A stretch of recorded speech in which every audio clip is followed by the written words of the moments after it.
Αρχίζουμε με την τελευταία μας διάλεξη για την ακαδημαϊκή χρονιά 2014-2015 με θέμα την γενοκτονία των Ελλήνων του Πόντου με ομιλητή τον καθηγητή του Αριστοτελείου Πανεπιστημίου της Θεσσαλονίκης κ. Κώστα Κοδιάδη.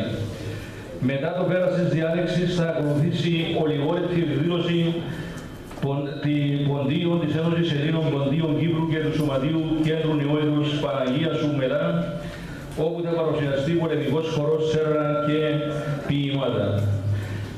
Παρακαλώ τόσο τον ομιλητή όσο και τον καθηγητή του Πανεπιστημίου Κύπρου κ. Παπαπολιδίου που θα παρουσιάσει τον ομιλητή να προσέλθουν στο βήμα. Ευχαριστώ.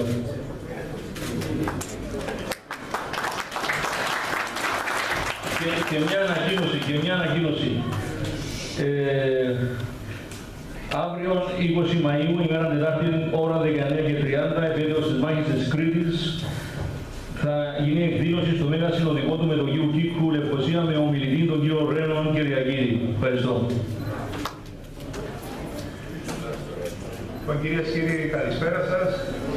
Κύριε Πρόεδρε του ΣΥΜΑΕ, κύριε Πρόεδρε των Συνδέσμων Αγωνιστών, αγαπητέ βουλευτέ, κύριε Βουλευτή Κυρινίας, κυρίες και κύριοι, ας καλωσορίσω και εγώ με την σειρά μου. Σήμερα, 19 Μαΐου του 2015, τύχη αγαθή, έχουμε ως τελευταίο εισηγητή στη σειρά των διαλέξεων της φετινής χρονιάς τον καθηγητή της ιστορίας του νεότερου ελληνισμού, το Πανεπιστήμιο Δυτικής Μακεδονίας, τον κύριο Κωνσταντίνο Φωτιάδη. Ο κύριος Φωτιάδης είναι ένας από τους πιο διαπρεπείς συναδέλφους στην ιστορία του νεότερου ελληνισμού και έχει συγγράψει δεκάδες βιβλία, ειδικότερα για το αντικείμενο για το οποίο θα μας μιλήσει σήμερα, για την ιστορία του ποντιακού ελληνισμού και ακόμη πιο ειδικά για την γενοκτονία των Ελλήνων του Πόντου. Σε αυτό το τεράστιο συγγραφικό έργο ξεχωρίζει το 14ο έργο για την γενοκτονία μέσα από πηγές από διάφορα ξένα αρχεία και βιβλιοθήκες. Βιβλία του έχουν μεταφραστεί στα αγγλικά, στα γερμανικά, στα ρώσικα. Το έργο του έχει σημαντική επίπτωση και αντίκτυπο και στην ίδια την Τουρκία, καθώς από τα πρώτα του, τα σημαντικά του ιστοριογραφικά έργα ήταν αυτά που αναφέρονταν στο ζήτημα των κρυπτοχριστιανών και του κρυπτοχριστιανισμού. Πέρα από το επιστημονικό του έργο, το διδακτικό, έχει διδάξει σε πανεπιστήμια στην Θεσσαλονίκη, στην Φλόρινα, επιτελεί και ο ίδιος αθόρυβα ένα σημαντικό εθνικό έργο στους τομείς που αναφέραμε, στο θέμα της αναγνώρισης της γενοκτονίας των ποντιακού ελληνισμού, αλλά και στο να φανερωθούν κρυπτοχριστιανοί που ζουν μέχρι και σήμερα στην Τουρκία. Είναι μεγάλη μας χαρά ως Ακαδημία Ιστορικών Σπουδών του Ιδρύματος Απελευθερωτικού Αγώνα και του ΣΥΜΑΕ, που έτυχε σήμερα, μέρα της γενοκτονίας, να έχουμε τον κύριο Φωτιάδη μαζί μας. Η διαδικασία θα ακολουθηθεί όπως τις καθιερωμένες διαλέξεις μας. Θα δώσουμε τώρα τον λόγο στον καθηγητή κύριο Φωτιάδη και στην συνέχεια θα είναι στη διάθεσή σας για τυχόν ερωτήσεις. Κύριε Φωτιάδη, καλώς ορίσατε.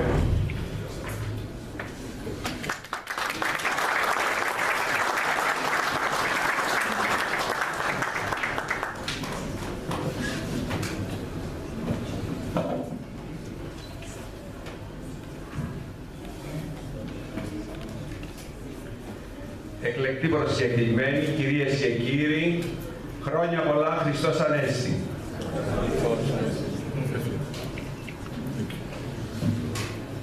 Η γενοκτονία των Ελλήνων του Πόντου ξεκινάει από το 1914 έως το 1923.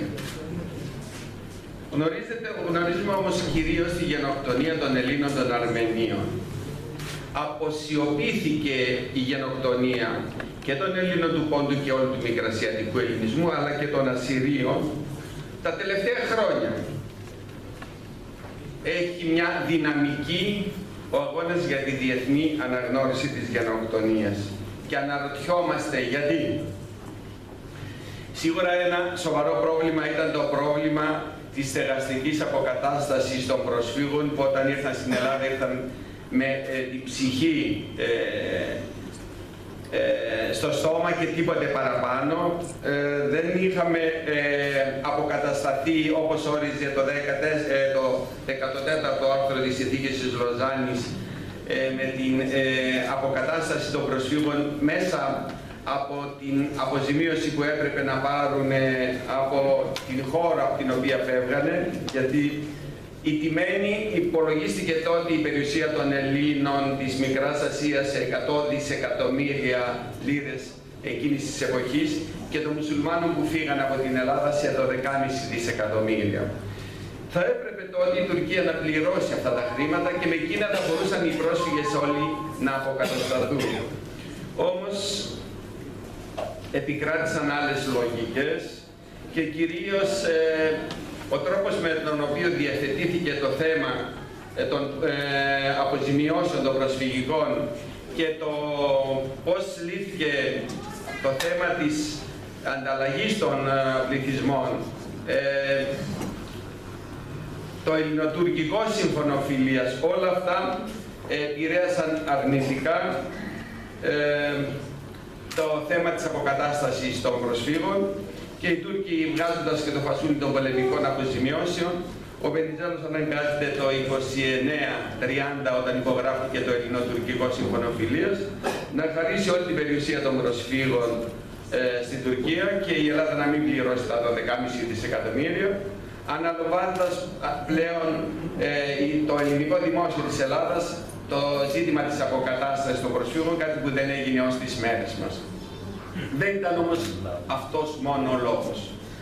Από την επομένη της συνθήκης της Λοζάνης υπήρχε η πολιτική της αποσιώπησης. Έπρεπε να ξεχάσουμε. Και αυτό μας το λέει το 1924 ο θρακιώτης βουλευτής, ο Φίλανδρος του Ελληνικού Κοινοβουλίου, ο οποίος καταγγέλει μέσα στο Ελληνικό Κοινοβούλιο τη στάση της ελληνικής αστυνομίας όταν οι πρόσφυγες πήγανε να κάνουν μνημόσυνο για τους νεκρούς τους. Τους πρόσφατα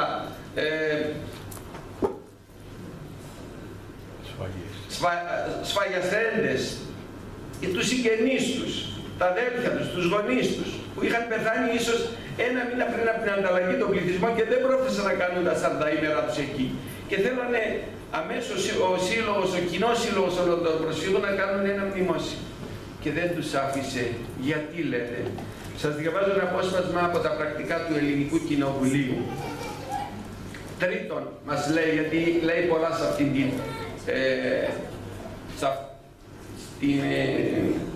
στο απόσπασμα του ο Φίλανδρος και είναι κατά λέξη από τα πρακτικά του Ελληνικού Κοινοβουλίου. Όταν κατ' επανάληψη ζητήσαμε να επιτυλέσουμε μνημόσυνον εν Αθήνες υπέρ των εν Τουρκία υπέρ της πίστεως και πατρίδος πεσόντων και διαφοροτρόπως εξαφανιστέντων πατέρων και αδελφών ημών, δεν μας εδίδετο η άδεια να γίνει το μνημόσυνο εκείνο. Και δια τι νομίζετε? Δια να μη θυγεί η ευαισθησία των Τούρκων. Και όταν το μνημόσυνο επιτέλους επετελέστη, εισόρμησαν στον ναό τα όργανα της τάξεως και αφού ανέτρεψαν το δίσκο των κολύβων και έσχισαν τη βυζαντινή σημαία και κατεπάτησαν το στέφανο των προσφύγων και αλυτρώτων, μας οδήγησαν με τα ξεβολόγαση στην ειρτή, διότι πολιτικοί διθελόγοι δεν επιτρέποντο. Και σας ομολογώ ότι ο επιμνημόσυνος εκείνος λόγος δεν είναι το πολιτικός. Διότι πώς θα ετολμούμε να θίξουμε τόσο πολύ επικίνδυνα πράγματα. Και ομιλούντες διεκόπημεν κατ' επανάληψη και εις ποιον σημείων. Ακούσατε το τραγικό αυτό σημείο. Ελέγομεν, ας χύσει η στεμάχια το έθνος στα εθνικά του σύμβολα. Ας τεμαχίσει εις Λωρίδας η Εκκλησία τα ιερά της Άμφια ή να επιδέσει τα σκληράς των σκλάβων, εάν εννοείται απέμειναν διότι. Αυτό ήταν το επίμαχο σημείο του λόγου, το οποίο εθεωρήθη επικίνδυνον και πολιτικός επισφαλές. 1928 αφού από το 1923 ως το 1928 έχουμε 9 κυβερνήσεις στην Ελλάδα, έρχεται ο Βενιζέλος και στις εκλογές του 1928-32 εκλέγεται με ένα ποσοστό τύπου Σοβιετικής Ένωσης, έχει 223 βουλευτές σε σύνολο 250 που ήταν τότε το Ελληνικό Κοινοβούλιο, και τότε παίρνει μερικές αποφάσεις οι οποίες δεν είναι οι αποφάσεις της πρώτης περίοδου που ονομάστηκε και αποκαλέστηκε Εθνάρχης της Ελλάδας γιατί διπλασίασε την Ελλάδα. Είναι για μας τους πρόσφυγες ο πρωθυπουργός της παρακμής και ο πρωθυπουργός που στις εκλογές του 32 όχι μόνο δεν εκλέχθηκε, αλλά θα δούμε ότι το 35 έκανε μαζί με τον Βλαστήρα και ένα πραξικόπημα για το οποίο καταδικάστηκε σε θάνατο και με το πλοίο Αβέροφ έφυγε στην ίσο Νάξο για να σωθεί. Σε αυτή την περίοδο, όταν διαπραγματεύεται με τους Τούρκους την ελληνοτουρκική φιλία αλλά με τις περιουσίες των προσφύγων, και όχι μόνο αυτό, έχουν απαιτήσεις οι Τούρκοι τις μέρες της διαπραγμάτευσης και η εφημερίδα Έθνος της Αθήνας 3η 26 Νοεμβρίου 1929 μας λέει πρωτοσέλιδο: «Οι Τούρκοι διαμαρτύρονται ζωηρώς δια τα μνημόσυνα του Χρυσοστόμου, δυσχεραίνοντας συνεννοήσεις». Δηλαδή, το Μητροπολίτη της Σμύρνης, ο Χρυσόστομο, που τον έχουν εκδάρει ζωντανό, δεν έχουμε το δικαίωμα εμείς να κάνουμε στην Ελλάδα πλέον για αυτόν που η Εκκλησία μας τώρα τον αγιοποιήσει να κάνουμε ένα μνημόσυνο. Δυσχεραίνοντας συνεννοήσεις, αυτή ήταν η πολιτική εκείνης της περίοδου, και ένα από τα μεγαλύτερα λάθη του Βενιζέλου εκείνη την περίοδο είναι ότι τον επιβάλλαν οι μεγάλες δυνάμεις να στείλει επιστολή στην Νορβηγία για να προτείνει βραβείο Νόμπελ ειρήνης στον γενοκτόνο του ποντιακού ελληνισμού, τον Μουσταφά Κεμάλ. Και αυτό είναι που δεν μπορεί ο προσφυγικός ελληνισμός ακόμη και σήμερα να το χωνεύσει. Γιατί πώς μπορείς τον φωνέα, τον γονιό σου, εσύ ο ίδιος, να του προτείνεις βραβείο Νόμπελ ειρήνης. 1952 η Ελλάδα και η Τουρκία μπαίνουν στο ΝΑΤΟ και είναι πλέον μια σύμμαχος και αδελφή χώρα, η Τουρκία. Έχω στα χέρια μου την εμπιστευτική εγκύκλιο του Υπουργείου Παιδείας που φέρει ημερομηνία 13 Μαρτίου 1954 και σε αυτή την εγκύκλιο ο Υπουργός Παιδείας ζητά από τους επιθεωρητές των σχολείων μας να κάνει γαργάρα την ιστορία την ελληνική. Τι προτείνει? Κατόπιν της του υπαρίθμου 980 εμπιστευτικού πρωτοκόλλου της 10ης Μαρτίου 1954 διαταγής του Σεβαστού Υπουργείου Παιδείας, διαβιβασίζει δια της υπαρίθμου εμπιστευτικού πρωτοκόλλου 20-13 Τρίτου 54 ομοίας του Γενικού Επιθεωρητή παραγγέλωμεν όπως κατά των εορτασμών της 25ης Μαρτίου αποφευχθεί παν ότι αμέσως ή εμέσως θα είναι δύνατο να θίξει την ευαισθησία του τουρκικού έθνους προς το οποίο μας συνδέει είναι η ειλικρινής φιλία. Τα προπαρασκευάσαντα την 25η Μαρτίου γεγονότα ως και τα απορρεύσαντα εξ αυτής παρέχουν πλούσιον από θρησκευτικής, εθνικής, ηθικής, ανθρωπιστικής και πολιτιστικής απόψεως υλικών, το οποίο δύναται να εξέρουν οι ομιλητές χωρίς να υποθάλπουν συναισθήματα εχθροπαθίας και μίσους. Επουδενή λόγο επιτρέπεται η υπόθαλψη μίσους κατά του τουρκικού λαού, ώστε σήμερα προασπίζει τα πολιτιστικά ιδεώδη υπέρ των οποίων ο ελληνικός λαός αγωνίζεται. Μας είχαν τότε με τον από βορρά κίνδυνο παντού και στα σχολεία και παντού η προπαγάνδα εκείνης της περίοδου. Και τι ξέρουμε εμείς? Ένα χρόνο μετά, 5 και 6 Σεπτεμβρίου, έχουμε τα Σεπτεμβριανά της Κωνσταντινούπολης και τη ληξιαρχική πράξη θανάτου των Ελλήνων της πόλης και των νησιών Ήμρου και Τενέδου. Από αυτή τη σύμμαχο και αδελφική χώρα. Αυτή ήταν και είναι η πολιτική της Ελλάδας ως τις μέρες μας. Όταν το 1994, μετά από πιέσεις, αναγνώρισαν τη γενοκτονία των Ελλήνων του Πόντου και καθιέρωσαν τη 19η Μαΐου, είχαν αναθέσει ομόφωνα όλοι οι βουλευτές του Ελληνικού Κοινοβουλίου σε μένα και υπό την εποπτεία του Μιχάλη Χαραλαμπίδη να συγκεντρώσω τα ντοκουμέντα που στοιχειοθετούν το έγκλημα της γενοκτονίας σε βάρος των Ελλήνων. Μετά από 8 χρόνια δουλειάς συγκέντρωσα το υλικό, ήταν 14 τόμοι, αλλά σε αυτό το διάστημα είχε αλλάξει πλέον η πολιτική. Τουλάχιστον στο θέμα αυτό ο Ανδρέας Παπανδρέου ήταν ξεκάθαρος απέναντι στην Τουρκία και ήταν δίπλα μας όσο δουλεύαμε για το θέμα αυτό. Όμως είχε αλλάξει η πολιτική και όταν πήγα να παραδώσω το υλικό αυτό, αρνήθηκε το Ελληνικό Κοινοβούλιο να εκδώσει. Και αναγκάστηκα τότε με προεγγραφές συνδρομητών να εκδώσω τους 14 τόμους. Έφερα σήμερα τον 10ο τόμο γιατί εκεί μέσα υπάρχουν και πάρα πολλά σημαντικά άρθρα εφημερίδων της Κύπρου για τη γενοκτονία των Ελλήνων του Πόντου. Αλλά αμέσως μετά ο πρόεδρος της Βουλής, ο Απόστολος Κακλαμάνης, για τον οποίο είχα κάνει μια πολύ αρνητική κριτική, ένα 8σέλιδο, ζήτησε να συναντηθούμε και μου είπε: εγώ αγαπώ τους Πόντους και ξέρω την ιστορία τους, έλα να βγάλουμε έναν τόμο. Έλα να βγάλουμε έναν τόμο και αυτόν τον τόμο να τον εκδώσουμε και σε 6 γλώσσες, ώστε με έναν τόμο μπορούμε να διεκδικήσουμε στην Ευρώπη και την Αμερική την αναγνώριση της γενοκτονίας των Ελλήνων του Πόντου. Και έτσι δέχτηκα και το 2004, όσο ακόμη ήταν πρόεδρος της Βουλής, έχει εκδώσει έναν τόμο τον οποίο άφησα στη βιβλιοθήκη εδώ για να υπάρχει και να το διαβάζετε. Και επίσης μετέφρασε τον τόμο αυτό σε 6 γλώσσες.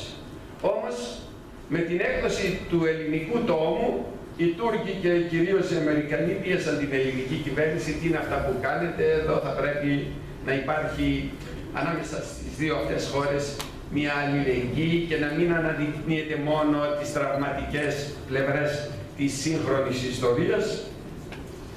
Και οι μεταφράσεις σε 6 γλώσσες για 10 χρόνια ήταν φυλακισμένες στο γραφείο των Προέδρων της Βουλής.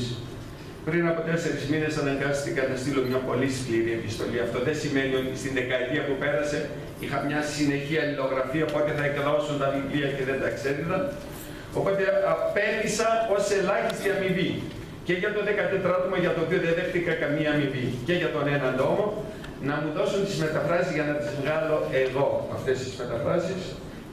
Και από αυτό το υλικό, μέσα στο τετράμινο, βγήκε η ρωσική έκδοση της γενοκτονίας, η οποία έπαιξε και αυτή με κάποιο σημαντικό ρόλο, γιατί το Αρμένικο Κοινοβούλιο ομόφωνα αναγνώρισε την γενοκτονία μας.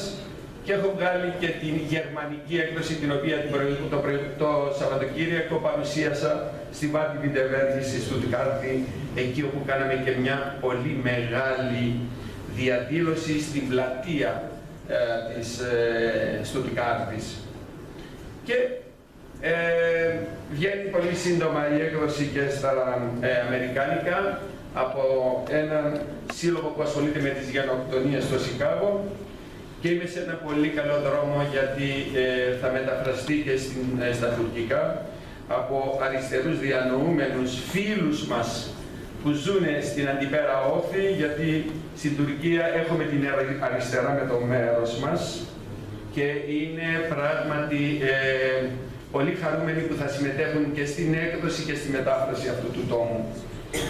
Αυτή είναι η ιστορία. Γιατί μέχρι τώρα καθυστερήσαμε? Γιατί είχαμε ένα άκρος φιλοκεμαλικό ελληνικό κοινοβούλιο από το 1923 ως τις μέρες μας. Με πολύ μικρές εξαιρέσεις. Μέσα στο 14ο έργο υπάρχουν οι 3 τόμοι που στοιχειοθετούν μέσα από τις πηγές το έγκλημα της γενοκτονίας και υπάρχουν επίσης οι 11 τόμοι που είναι μόνο ντοκουμέντα, που είναι ντοκουμέντα που είναι οι ζωντανοί μάρτυρες, σε αντίθεση με εμάς που έχουμε ημερομηνία λήξης και ό,τι ξέρουμε τα παίρνουμε μαζί μας. Τα έγγραφα αυτά υπάρχουν στα αρχεία των Υπουργείων Εξωτερικών της Γερμανίας, της Αυστρίας, της Ρωσίας, της Γαλλίας, του Βατικανού και είναι αιώνιοι μάρτυρες, γιατί είναι πάντα στη διάθεση όλων των επιστημόνων για να μπορούν να τεκμηριώνουν εγκλήματα γενοκτονιών, ανθρώπινα δικαιώματα και πολλές άλλες πλευρές της επιστήμης με την οποία συνήθως ασχολούνται οι συνάδελφοι. Που οι μαρτυρίες είναι συγκλονιστικές. Θα μου επιτρέψετε να διαβάσω ένα μικρό απόσπασμα πριν πω σε αυτή τη διαδικασία.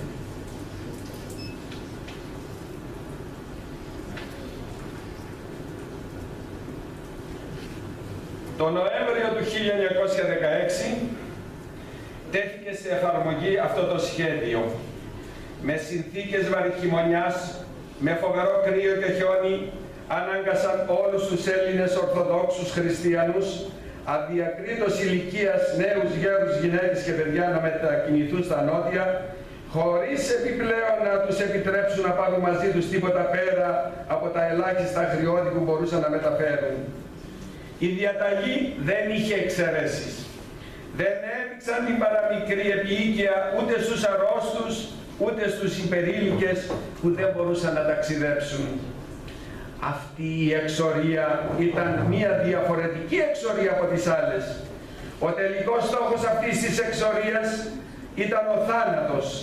Αρχικά τους είπαν ότι θα αποσυρθούν 50 χιλιόμετρα νοτιότερα, ενώ στην πραγματικότητα ο δρόμος που θα διέσχιζαν ήταν το λιγότερο 200 χιλιόμετρα.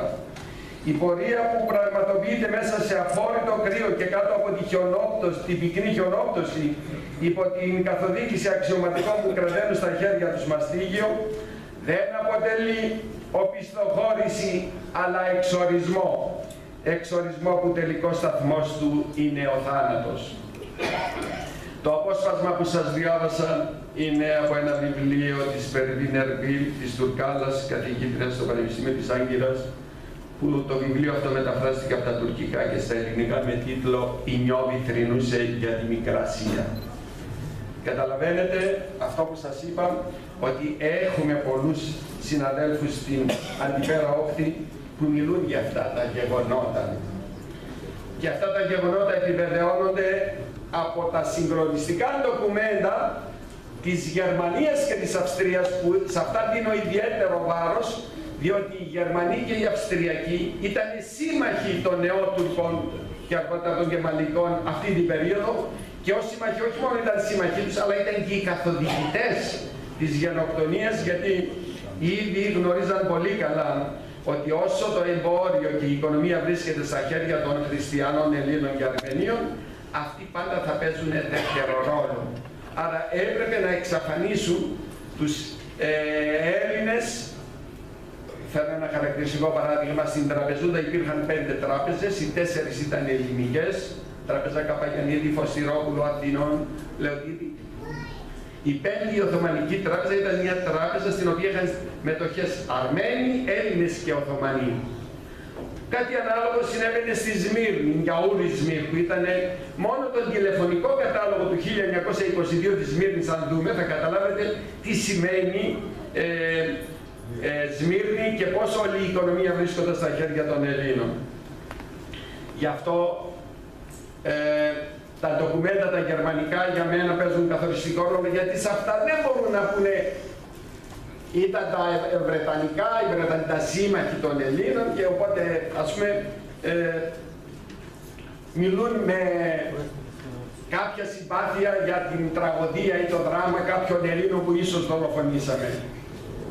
1916 από την Σαμψούντα, ο πρόξενος της Γερμανίας, ο Κίρχοφ, στέλνει τηλεγράφημα στο Βερολίνο, στην πρωτεύουσα, στο Υπουργείο Εξωτερικών, και μεταξύ άλλων, κατά λέξη διαβάζω, λέει στο τηλεγράφημα: από αξιόπιστες πηγές, ολόκληρος ο ελληνικός πληθυσμός της Συνόπης και της παραλιακής περιοχής της επαρχίας Κασταμονής έχει εξοριστεί.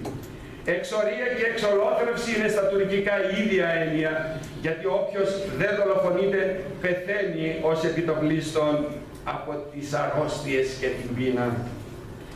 Και εδώ θέλω να σταθώ σε μία περίπτωση άκρο συγκλονιστική. Είναι η περίπτωση της Τρίπολης, του Πόντου και της επαρχίας της Τρίπολης, που ίσως και η Περβίν Ερμπίλ να ήξερε και να είχε αυτές τις πηγές για το δράμα των Ελλήνων της επαρχίας Τρίπολης. Η Τρίπολη του Πόντου το 1916 είχε 13.000 Έλληνες κατοίκους. Τον Απρίλιο όμως του 1916, στον Πρώτο Παγκόσμιο Πόλεμο, η Τσαρική Ρωσία με την Βρετανία και τη Γαλλία έχουν την συμμαχία της Αντάλ και η Βρετανία με τη Γαλλία πολεμούν στα Δαρδανέλια και η Ρωσία και ο Ρωσικός στρατός με τον συνταγματάρχη Λιάχο έχουν καταλάβει την Τραπεζούντα τον Απρίλιο, στις 16 Απριλίου του 1916. Και ο Ρωσικός στρατός έχει φτάσει στον Ανατολικό Πόντο ως το Χαρσιώτη ποταμό, που αμέσως μετά το Χαρσιώτη ποταμό είναι η επαρχία της Τρίπολης. Έχουν πράγματι κάθε λόγο οι Νεότουρκοι να θέλουν να εκτοπίσουν για λόγους στρατιωτικούς τους Έλληνες, γιατί Ορθόδοξοι είναι μήπως ενωθούν με το Ρωσικό στρατό και δημιουργήσουν προβλήματα στην περιοχή όπου ο Τοπάλωσμαν ήδη είχε αρχίσει το εθνοκτονικό του έργο εδώ και 2 χρόνια νωρίτερα. Αλλά τι κάνουν? Τον Απρίλιο είναι ο Ρωσικός στρατός εκεί.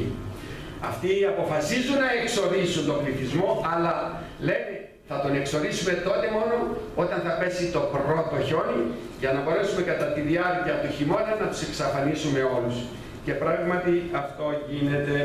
Στις 9 Δεκεμβρίου ανακοινώθηκε επίσημα στους εκτοπισμένους ότι ορίστηκε ως τόπος οριστικής διαμονής στο αρμενικό χωριό Μπίρκ, που ήταν έρημο γιατί οι 500 οικογένειες, περίπου 3.500 κάτοικοι αυτού του ορεινού χωριού της Μικράς Ασίας, είχαν σφαγιαστεί τον Ιούλιο του 1915 και δεν υπήρχε κανείς να τους θάψει.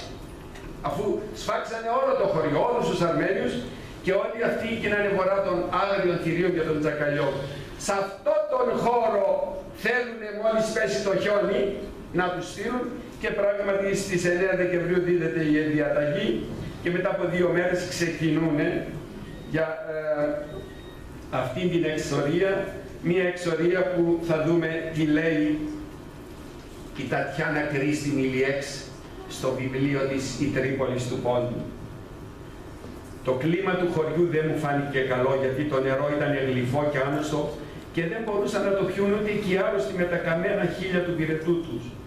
Όμως η ανάγκη να είμαστε όλοι μαζί κοντά για να αντικρίζουμε τη μοίρα μας έκανε να κατοικήσουμε όλοι στον Μπίρκ. Στον Μπίρκ που στάθηκε το απέραντο νεκροταφείο χιλιάδων χριστιανών, στον Μπίρκ που σαν το συλλογιστούμε βλέπουμε ένα τεράστιο ξύλινο σταυρό, στον Μπίρκ που αφήσαμε ό,τι είχαμε πιο αγαπημένο, πατεράδες, γέρους και τρυφερά παιδιά, τις μάνες μας και τις γυναίκες μας. 3 μήνες είχαν περάσει από τη μαύρη ώρα που μπήκαμε στον Μπίρκ. Έμπαινε ο Μάρτης μήνας και από τους 13.000 που είχαμε ξεκινήσει δεν μέναμε πια παρά 800 αδύναμοι και ανίκανοι για κάθε εργασία. 800 αδύναμοι και ανίκανοι για κάθε εργασία. Αυτή είναι η αλήθεια, και αυτοί οι 800 μήναν ήταν τον Μάρτιο του 1917. Στην Ελλάδα το 1923 φτάσαν μόνο 300 άτομα. Αυτοί οι 300 κερασούντοι, πριν φτιάξουν στην Ελλάδα, στην Καλυθέα και στις άλλες περιοχές της Αθήνας που εγκαταστάθηκαν σπίτι για να σκεπάσουν τη γύμνια τους, φτιάξαν πρώτα το κενοτάφιο για τους νεκρούς τους. Δεν το φτιάξαν οι πλούσιοι τραπεζούντοι και οι αργυροπολίτες. Αυτοί οι φτωχοί τριπολίτες είναι οι πρώτοι που κάναν το πρώτο μνημείο για τους νεκρούς και φτιάξανε και ένα σπίτι στην Παναγία Σουμελά για να θυμούνται τα εγγόνια και τα δυσέγγονά τους, γιατί η μνήμη είναι δύναμη, και να θυμούνται το δράμα των παππούδων τους. Είναι συγκλονιστικά τα ντοκουμέντα και ξέρετε, πολλές φορές θλίβομαι για τη στάση συναδέλφων που μιλούν για αυτή την περίοδο με κάποια αποαξίωση. Μάλιστα, μια συνάδελφος αρνήθηκε ότι έγινε και το Ζάλογκο και δεν τα έχει βάλει μόνο με τους Ποντίους, τώρα τα έχει και με τους Υπηρώτες. Όμως, στα αρχεία του Υπουργείου Εξωτερικών της Ελλάδας υπάρχει έγγραφο που δείχνει ότι έγινε Ζάλογκο στο Πόντο. Και αυτό έχει και ημερομηνία και ο φάκελος είναι ανοιχτός και μπορεί κανείς να δει ότι ανάλογος άλλων που είχε γίνει το 1680 στο Κις Καλεσί της Πάφρας, αυτοί οι τουρκόφωνοι πατριώτες, που πολλοί από αυτούς σήμερα ζουν στην Πάφο και στην αρχή φοβόσασταν επειδή ήταν τουρκόφωνοι, μήπως είναι και επικίνδυνοι εδώ για την Κύπρο μας, αλλά σας πληροφορώ ότι θα είναι οι πρώτοι που θα μπουν στη μάχη.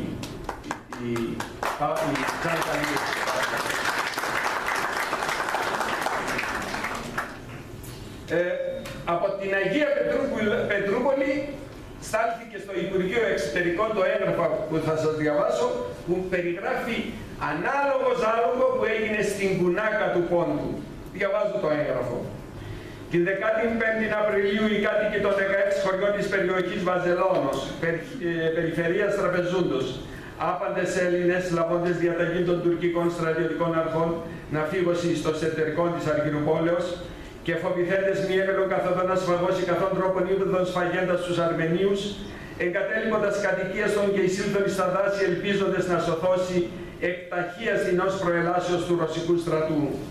Εκ τούτων, εις 6.000 ανερχομένων, 650 κατέφυγαν στη Μονή Βαζελώνος, εις προϋπήρχον και άλλοι 1.500 εκ Τραπεζούντος πρόσφυγες. 1.200 εισήλθον εις εν μέγας σπήλαιων του χωριού Κουνάκα, και οι λοιποί διασκορπίστησαν εις τα αναδάσεις σπήλαια και τας διαφόρους κρύπτας. Άπασε οικία των χωριών του τον ελεηλατήθησαν και περιουσίες διηρπάγησαν υπό του τουρκικού στρατού. Οι εν το σπηλαίο της Κουνάκας κρυβέντες, αναγκασθέντες εκ της πίνης μετά συνθηκοδρολόγηση παρεδόθησαν.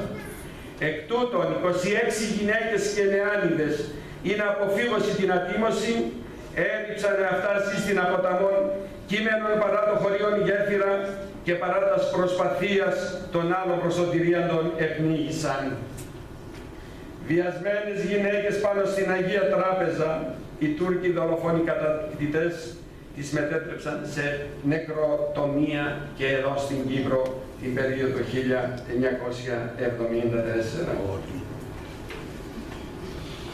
Ξέρετε,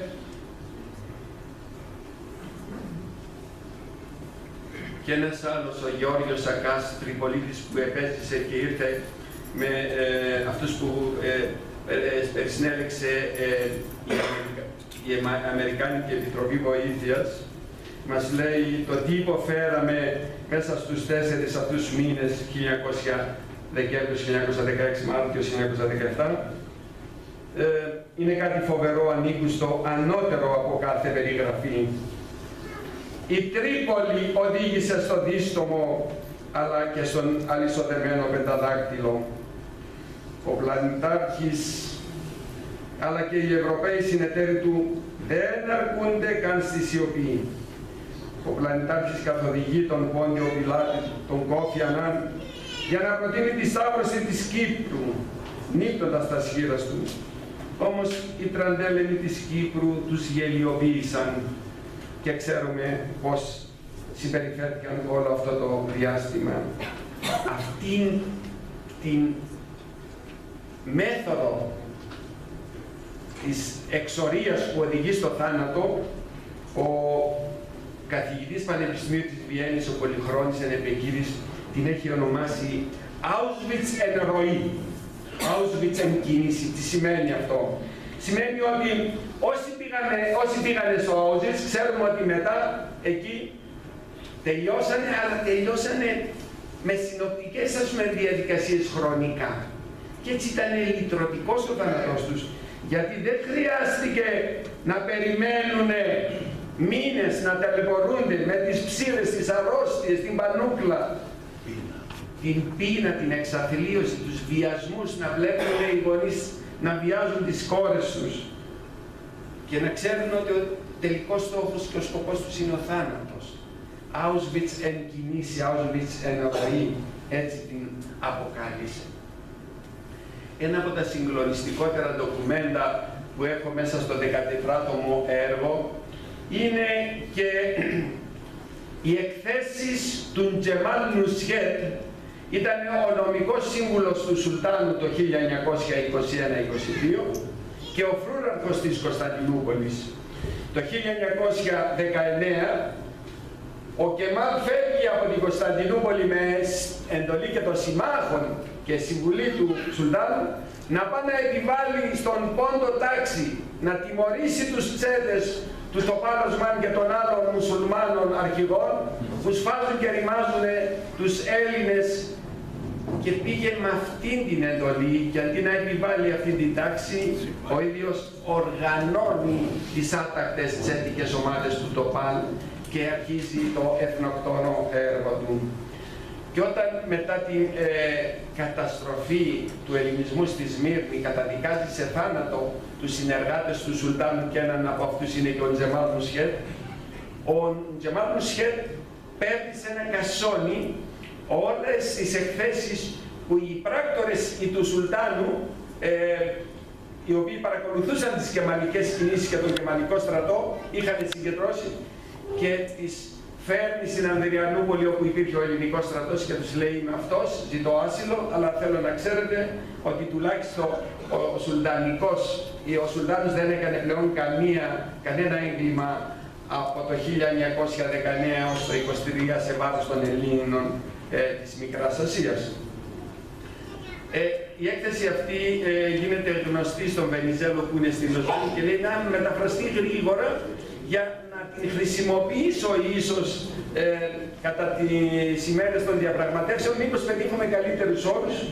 Όταν όμως καθυστέρησε η μετάφραση, μετά είπε πετάξτε το, πρέπει να βάλουμε μια τάξη, πετάξτε το. Δεν μας εξυπηρετεί πλέον και δεν εξυπηρετεί και τα συμφέροντα της Ελλάδας και της Τουρκίας.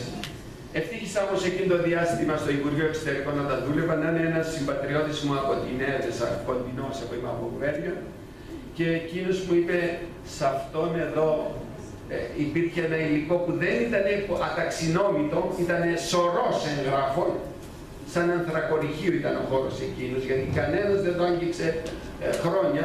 Μου λέει: εδώ μέσα πρόσεξε, μπορεί να υπάρχει χρυσάφι. Και εκεί βρήκα 70 σελίδες περίπου, συγκλονιστικά ντοκουμέντα, που περιγράφουν τα κεμαλικά εγκλήματα στην αραβική γραφή, και ένας Μαυροχαλιβίδης Καπαδόκης τα είχε μεταφράσει. Από αυτήν τη μετάφραση του Μαυροχαλιβίδη διαβάζω ένα μικρό απόσπασμα στη γλώσσα της εποχής εκείνης. Ο Κεμάλ προς διατήρηση των τσετών έπρεπε όπως ετοιμάσει έδαφος δράσεως δι' αυτάς, και ως τιούτον έβρετο της περιφερείας του Πόντου. Γενικές σφαγές, αρπαγές και εξοντώσεις στην περιφέρεια Ντάφτην ήρκησαν από τον Φεβρουάριο και διήρκησαν μέχρι τον Αύγουστο. Εσφαγιάφτε και εκτοπισμοί εξετελέστησαν ημιεπισήμως στη συμμετοχή και στρατιωτικών και πολιτικών υπαλλήλων. Επειδή δε η περιφέρεια αυτή το πολύ εκτενής και πλουσία, στην καταστροφή της έλαβαν μέρος άτομα εξ όλων των τάξεων. 6.000 των Ελλήνων κατοίκων της Μπάφρας, αποκλειστής εντός των εκκλησιών του Σλαμαλίκ, του Ζουρούντερε, της Παναγιάς και του Γιοκτασού, παρεδόθησαν εις το πυρ, και εντός αυτών εκάησαν όλοι οι γέροντες άντρες, γυναίκες και παιδιά. Ουδείς εσώθη. Μερικοί εκ των γυναικών οδηγήθησαν εις το εσωτερικό υπό των τσετών, και αφού εισέλγησαν επ' αυτόν τα σε θανάτωσαν. Εκείνη τε περιουσία και τα χρήματα των Ελλήνων κατοίκων της Μπάφρας ελεηλατήθησαν.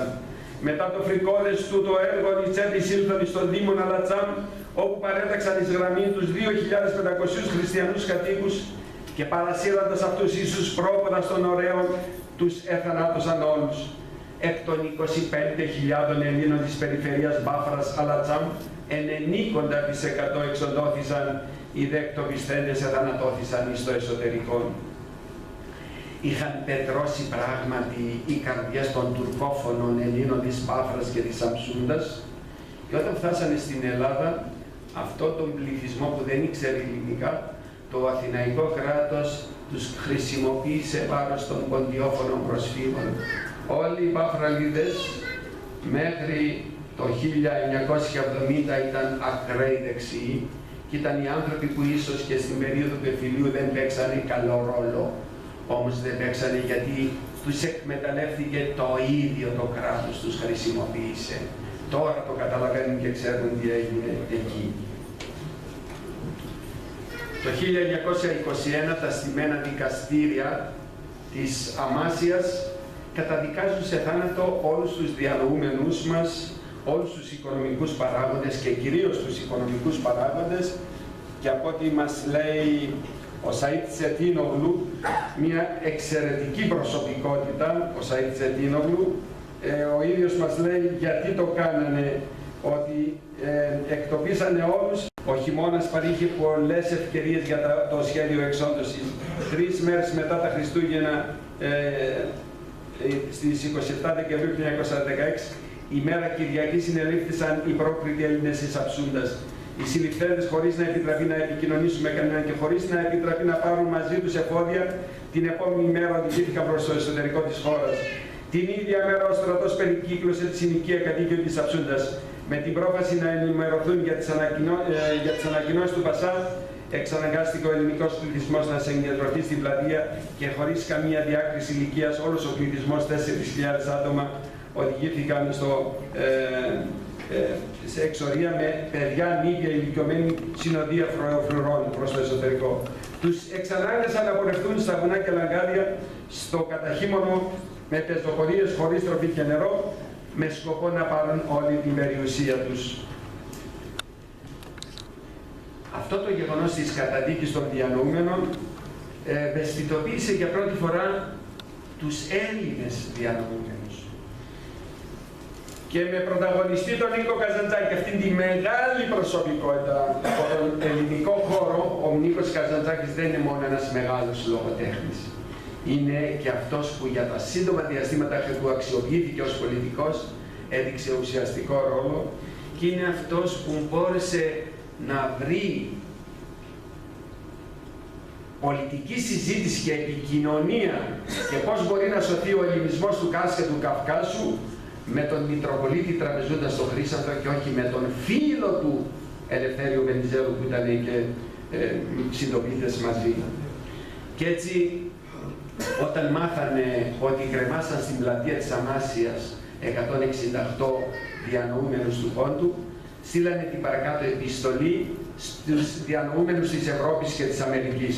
Είναι μια επιστολή που πολλές φορές όταν διαβάζω έτσι πληγώνω και λέω, και μόνο αυτή η επιστολή, αν υπήρξε σε ένα σχολικό βιβλίο, θα έφτανε να υπάρχει το στίγμα της ιστορίας του ποντιακού ελληνισμού στα σχολικά μας βιβλία και να ξέρουν ότι και ο ελληνισμός εκεί προσέφερε, και το πόσο προσέφερε είναι ένα άλλο κεφάλαιο, φαίνεται από τα σχολεία και τον πολιτισμό που είχε εκεί.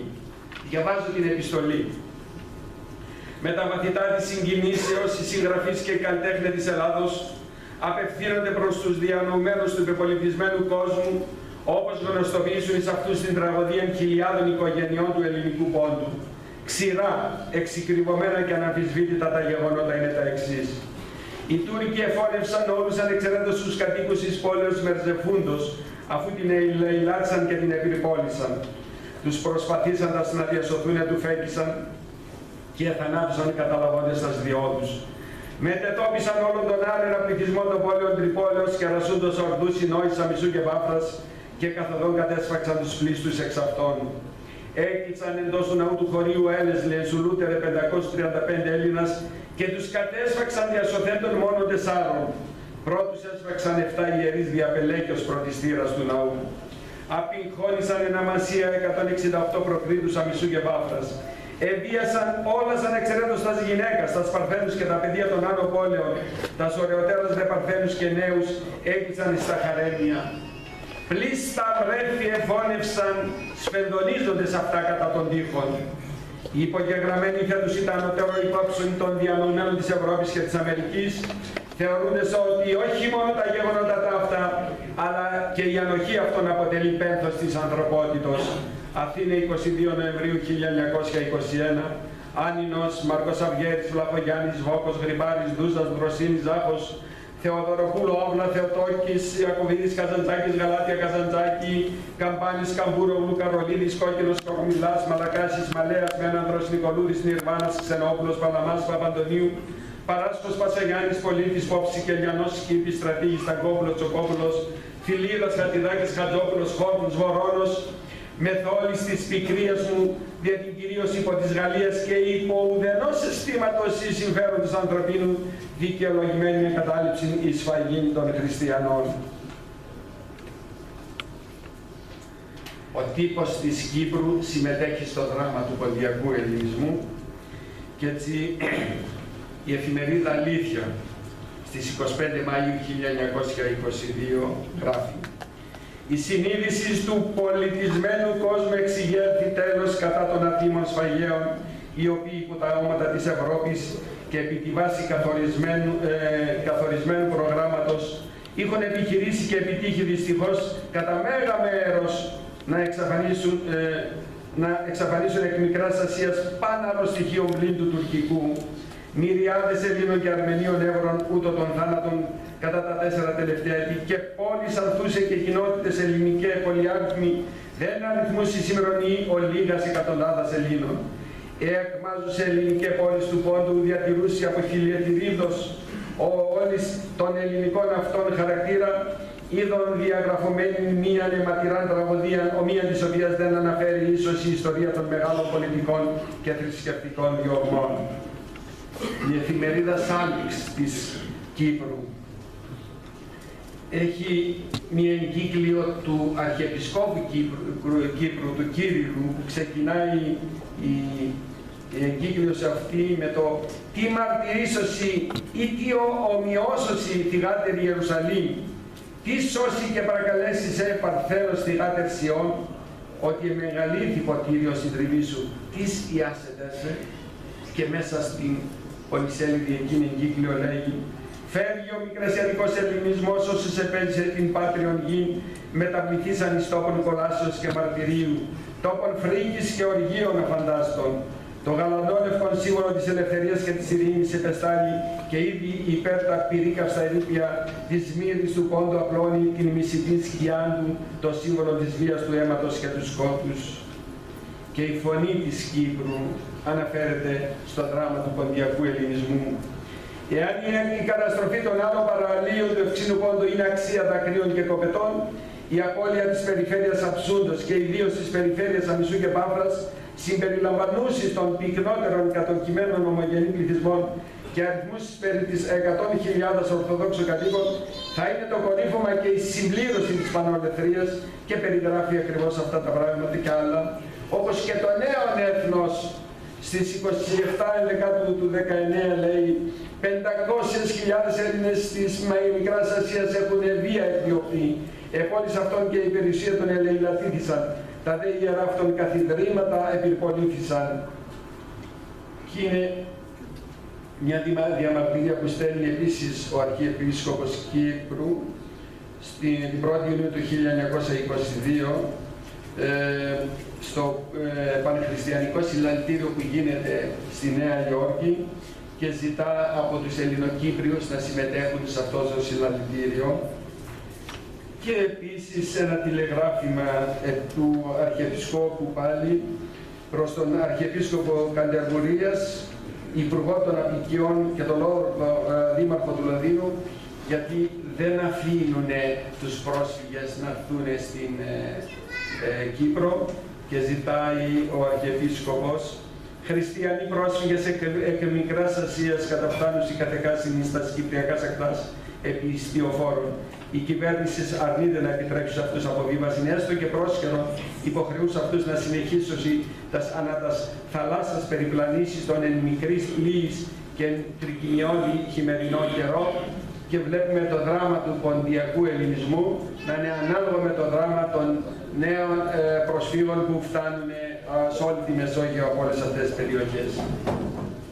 Η επιστολή των Ελλήνων διανοούμενων έπαιξε πράγματι καθοριστικό ρόλο.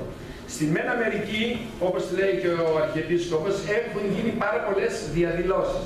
Σε μία από αυτές, τον Νοέμβριο, είχαν στη διαδήλωση της Νέας Υόρκης, ήταν πάνω από 6.000, και σε αυτή τη διαδήλωση μίλησαν και 6 γερουσιαστές και μαζί με τους Έλληνες που υπήρχαν εκεί. Στο κοινοβούλιο το Βρετανικό, ένας φιλέλληνας βουλευτής, ο Κόνορ, κάνει επερώτηση στον Υφυπουργό Εξωτερικών των Χάμσουορθ και τον λέει: «Συμμαχοί μας είναι, έχουμε το στρατό μας που είναι στη Μοσούλη, γιατί δεν πηγαίνει λίγο πιο πάνω να επιβάλλει την τάξη?» Και η απάντηση του Χάμσουορθ είναι αποκαλυπτική. Λέει: «Στη Μοσούλη υπάρχει πετρέλαιο, πιο πάνω υπάρχει αίμα και μπορεί να το πληρώσουμε και με δικό μας αίμα, γιατί αν στείλουν τους στρατιώτες μας μπορεί και δικοί μας πάρα πολλοί να καθούν. Δεν περίμενα ότι το ποντιακό ζήτημα ήταν τόσο υψηλά και στο State Department και ότι το ποντιακό ζήτημα το γνώριζε πολύ καλά και ο πρόεδρος των Ηνωμένων Πολιτειών του 1921-22, ο Χάρτινγκ. Το λέω αυτό γιατί όταν εξαιτίας των πολλαπλών εκθέσεων των Ελλήνων που στέλνονταν στο Πατριαρχείο, στους ύπατους αρμοστές, σε όλα τα άλλα ανθρωπιστικά συμβούλια για τις σφαγές που διαπράττουν οι Κεμαλικοί, αλλά και οι Κεμαλικοί στέλναν ανάλογες επιστολές για τα εγκλήματα που διέπρατε ο ελληνικός στρατός στην περιοχή της Μύρνης και προχωρώντας ως τον Σαγκάριο, αποφασίζουν τότε οι ύπατοι αρμοστές της Γαλλίας και της Βρετανίας να κάνουν μια οργανωτική επιτροπή, η οποία οργανωτική επιτροπή ανακριτική να εξετάσει και τις καταγγελίες και των δύο πλευρών, μήπως και αυτή η ανακριτική επιτροπή βοηθήσει ώστε να σταματήσουν οι σφαγές. Γι' αυτό προτείνουν πρόεδρος αυτής της ανακριτικής επιτροπής να είναι κάποιος από την Αμερική, μια ξέχουσα προσωπικότητα, και στέλνουν ένα υπόμνημα στον Υπουργό Εξωτερικών της Αμερικής, τον Hughes, και του προτείνουν οι ίδιοι Αμερικανοί να επιλέξουν ποιον θα στείλουν ως πρόεδρο. Ο Hughes, ο Υπουργός Εξωτερικών, σε ένα 8σέλιδο αναλυτική δική του έκθεση, την οποία παραδίδει στον πρόεδρο της Αμερικής, τον Χάρτινγκ, το λέει: μας ζητούν αυτό, αλλά αυτό, ξέρεις, έχει και θετικά και αρνητικά.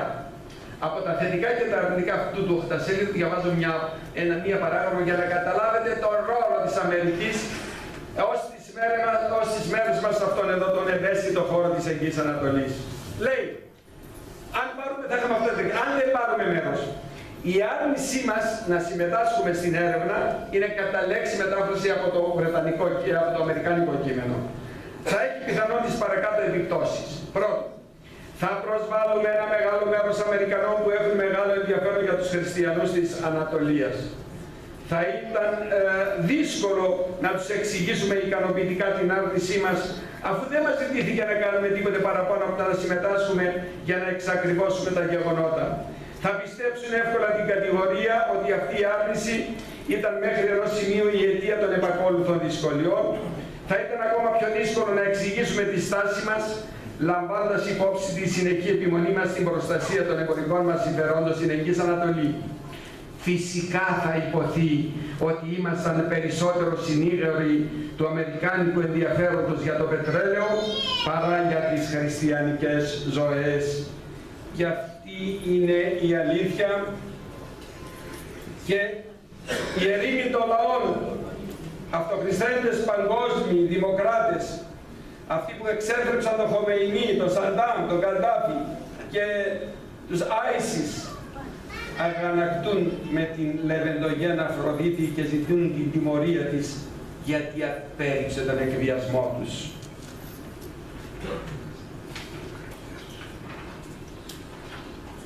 Θα ήθελα ένα από τα ντοκουμέντα έτσι, που θέλω επίσης να σας ενημερώσω και το θεωρώ ότι είναι τα πιο σημαντικά για μένα, είναι τα πρακτικά του Κεμαλικού Κοινοβουλίου. Όλα μπορούν να τα αρνηθούν οι Τούρκοι. Αλλά από το 1921 που ο Μουσταφά Κεμάλ ιδρύει πλέον την δική του κυβέρνηση στην Άγκυρα και εκεί εκλέγει τους δικούς του βουλευτές, εκεί έχουν και τα δικά τους πρακτικά. Ήταν καταγραμμένα στην αραβική γραφή, τα οποία η τράπεζα η αγροτική τα έχει κάνει στη λατινική, και από την λατινική γραφή, να είναι καλά εκεί που βρίσκεται ο Νεοκλής Αρής, με βοήθησε ώστε να μεταφράσουμε κάποια κομμάτια που βεβαιώνουν ότι μέσα στο Κεμαλικό Κοινοβούλιο υπήρχαν βουλευτές που αντιδρούσαν στα μέτρα της εθνοκάθαρσης και της γενοκτονίας, και μάλιστα έναν από αυτούς, ο βουλευτής της Προύσας, ο Εμίν Μπέις, στις 21 Αυγούστου του 1922, λέει: αυτοί που αντιδρούν πρέπει να είναι οπαδοί του ποντιακού ιδεώδους και πρέπει αυτοί όλοι πρέπει να παραπευθούν σε εξεταστική επιτροπή, μήπως έχουν βρώμικο αίμα, δηλαδή μήπως έχουν και χριστιανικό αίμα. Παρ' όλα αυτά, στο κοινοβούλιο αυτό το Κεμαλικό διαβάζω μερικά αποσπάσματα από τις θέσεις ορισμένων Τούρκων βουλευτών του Κεμάλ, που λένε: ο βουλευτής της Συνόπης, ο Χακί Χαμίμπεϊς, το πρόσωπο μας θα είναι αιώνια κυλιδωμένο εξαιτίας των εκτοπίσεων. Εάν οι εκτοπισμοί γίνονται προκειμένου να δολοφονηθούν ανθρώπινες ψυχές, τότε, Κύριε, αυτό είναι άκρος αποτρόπαιο ζήτημα. Μας κυλιδώνει ενώπιον του σύμπαντος κόσμου, γιατί τότε η κυβέρνηση δεν μπορεί να υπερασπιστεί τον εαυτό της.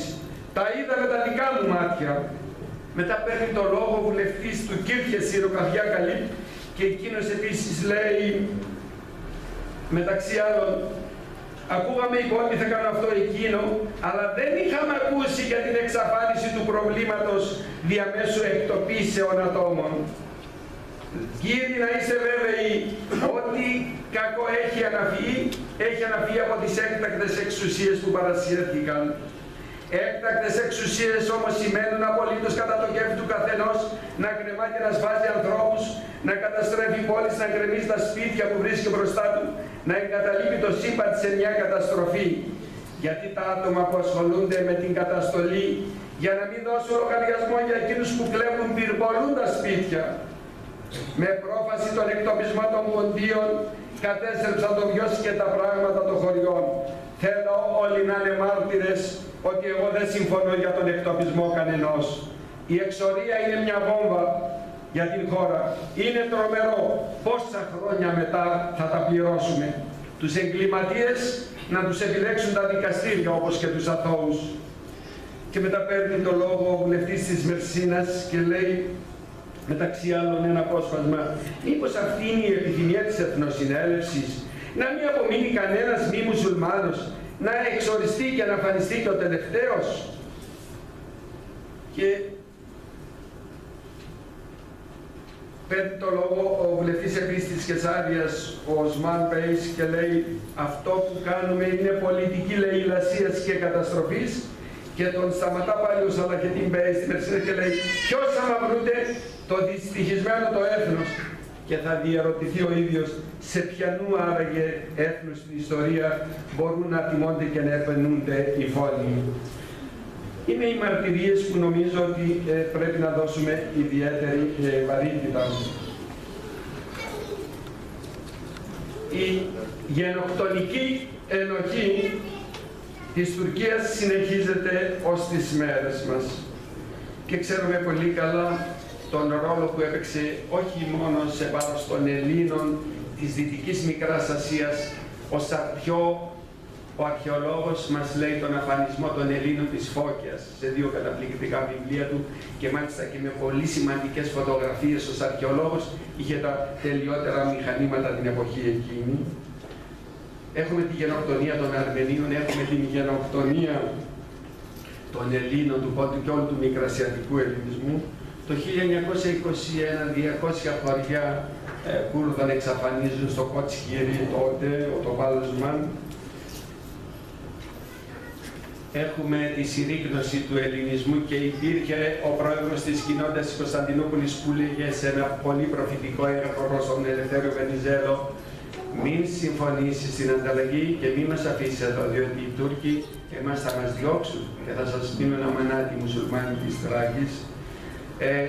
Αυτοί ως ένας λαός που δεν έχει πολιτισμό και δεν είναι κράτος, αλλά ποινικό μητρό, έτσι το έχει αποκαλέσει το τουρκικό κράτος ο Νεοκλήσιος Αρής, συνέχισε. Και ξέρουμε την οικονομική γενοκτονία που διέπραξε την περίοδο 1943 κατά το Δεύτερο Παγκόσμιο Πόλεμο σε βάρος των Ελλήνων και των χριστιανικών λαών της Μικράς Ασίας, με την αιτιολογία ότι οι Έλληνες κατά τη διάρκεια του Δεύτερου Παγκοσμίου Πολέμου κάνανε μαύρη αγορά. Και έχει βγει ένα καταπληκτικό βιβλίο Βαρλίκ Βεργιστή του Φαϊκοκτέν, ενός Τούρκου οικονομολόγου, που περιγράφει την γενοκτονία την οικονομική του ελληνισμού, γιατί όλοι οι Έλληνες, ας πούμε, η κεντρική δρόμη της Κωνσταντινούπολης ήταν στα χέρια των Ελλήνων, το εμπόριο γενικά. Και χάθηκε όλος αυτός ο πλούτος αλλά και ο πολιτισμός. Και έχουμε μετά το 1974 την Κύπρο μας. και επειδή μέχρι τώρα δεν απολογήθηκε, δεν ξέρουμε τι άλλο μπορεί να κάνει η Τουρκία. Στην Κύπρο το σηματόπλεγμα της ντροπής κρατά διχοτομημένη την Ευρωπαϊκή Κύπρο. Η τεράστια κατοχική σημαία πληρώνει τον πενταδάκτυλο και την αξιοπρέπεια όχι μόνο των Ελλήνων, αλλά και των δημοκρατικών μουσουλμανικών πληθυσμών της σημερινής Μικράς. Οι και καταστρεμμένες εκκλησίες δεν επιβεβαιώνουν μόνο το πέρασμα της τουρκικής βαρβαρότητας, αλλά και την υποκρισία της Αμερικής και της Ευρώπης, αποδεχόμενη την Τουρκία στο Συμβούλιο της Ευρώπης. Είναι καιρός, νομίζω, να ενεργοποιηθούν κάποιοι διεθνείς οργανισμοί που ιδρύθηκαν για να προστατεύσουν την παγκόσμια ειρήνη, να αποδώσουν δικαιοσύνη σύμφωνα με το πνεύμα και με τους όρους του Χάρτη των Ηνωμένων Εθνών. Φοβερή γενοκτονία σε βάρος του εβραϊκού λαού και των σλαβικών λαών διέπραξε και η Γερμανία στη διάρκεια του Δευτέρου Παγκοσμίου Πολέμου, όμως η χώρα αυτή ζήτησε συγγνώμη και εξηλαίωση από τους συγγενείς των θυμάτων, κατέβαλε και μερικές αποζημιώσεις και εξακολουθεί να τονίζει ως τις μέρες μας την ευθύνη της για αυτή. Η σημερινή Τουρκία, αν θέλει να λέγεται ευρωπαϊκή χώρα, μια και κόπτεται να γίνει μέλος της Ευρωπαϊκής Ένωσης, οφείλει να ακολουθήσει το γερμανικό παράδειγμα, να παραδεχθεί τις πολυάριθμες γενοκτονίες που διέπραξε και διαπράττει, να ζητήσει συγγνώμη για αυτές και να δώσει εγγυήσεις στην ανθρωπότητα και στον εαυτό της ότι δεν θα τις επαναλάβει.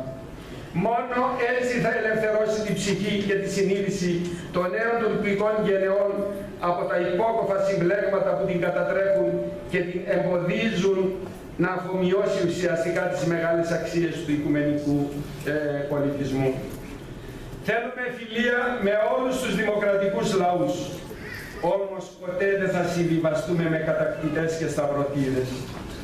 Δεν θα μετατραπούμε, μας συμβουλεύει ο Βάσος Λυσαρίδης, σε εθελούσιους ραγιάδες και ομοτράπεζους με τους κατακτητές και τους βιαστές. Σήμερα η Τουρκία απαιτεί ανταμοιβή για το έγκλημά της Κύπρου, όπως ο Ταλάτ Πασάς απαιτούσε το 1915 και 1916 να εισπράξει από τους Αρμένιους και τους Έλληνες του Πόντου τις ασφάλειες ζωής των απαγχωνιζομένων. Συγχωρέστε με, είπε κάποτε ο Μεν Κουριού, αλλά ποτέ μην ξεχάσετε. Η μνήμη δεν είναι παρελθόν. Είναι σπόρος της σκέψης και του καρπού. Είναι θεμέλιο της ζωής. Η άλωση της μνήμης είναι το τελευταίο στάδιο της εθνικής επιβίωσής μας. Είναι ένα βήμα πριν την εθνική αυτοκτονία μας. Γι' αυτό, όταν η μνήμη αλώνεται συνειδητά από σκοτεινά κέντρα αποφάσεων και διαστρεβλώνεται η αληθινή ιστορία, τότε επιβάλλεται η ποινικοποίησή της. Η κυρία Ρεκούση, αν ήταν στη Γαλλία και είχε αυτές τις ιδέες, δεν θα είχε θέση στο Γαλλικό Κοινοβούλιο. Επιβάλλεται η διαρκής μνήμη, γιατί δικαιώνει από τη μια τα θύματα και τους απογόνους, αλλά και γιατί δημιουργεί προϋποθέσεις για να μην γνωρίσει η ανθρωπότητα στο μέλλον παρόμοια τραγικά φαινόμενα. Η μνήμη δίνει τροφή στο πνεύμα και την καρδιά, έγραφε το 1929 ο λογοτέχνης μας Στράτης Δούκας, που μας χάρισε το μυθιστόρημά του, το μικρασιατικό, η ιστορία του Εχμαλώτου. Μονάχα οι ηλίθιοι και οι νεκροί έχουν δικαίωμα να λησμονούν.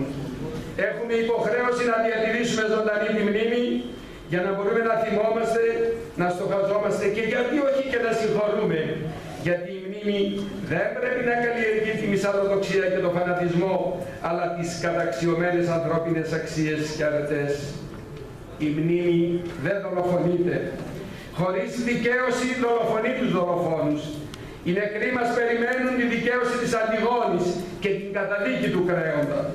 Στους δοσύλλογους της μνήμης και τους τουρκοπροσκυνημένους των ευρωπαϊκών προγραμμάτων που μας συμβουλεύουν να αποδεχτούμε την ήττα μας, αφού έχει χαθεί η μάχη, απαντούμε ότι αν δεν συνεχίσουμε δεν θα υπάρξει άλλη μάχη.